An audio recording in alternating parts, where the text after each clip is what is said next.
Kwa haraka haraka ukilitazama hili kundi la Taifa Stars, kuna namna ya approach ili tuweze kutoboa. Hapa kwa mahesabu ya haraka haraka inabidi tujikaze, tutoe draw na Nigeria, tukajilipue na Uganda, tuhakikishe kwamba tunatoka na pointi 3 mbele ya Uganda.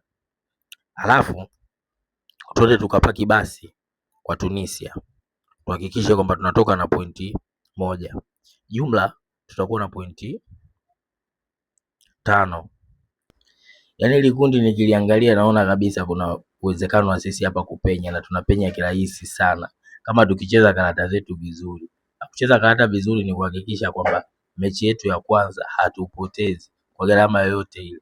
Ni bora twende tukapaki basi tukiwa tukicheza na Nigeria, ambao tukipaki basi na uhakika kabisa kwa Nigeria watapata tabu sana kutufunga, lakini wakikaa vibaya Nigeria tunaweza tukawafunga tena dakika za mwanzo kabisa za mchezo.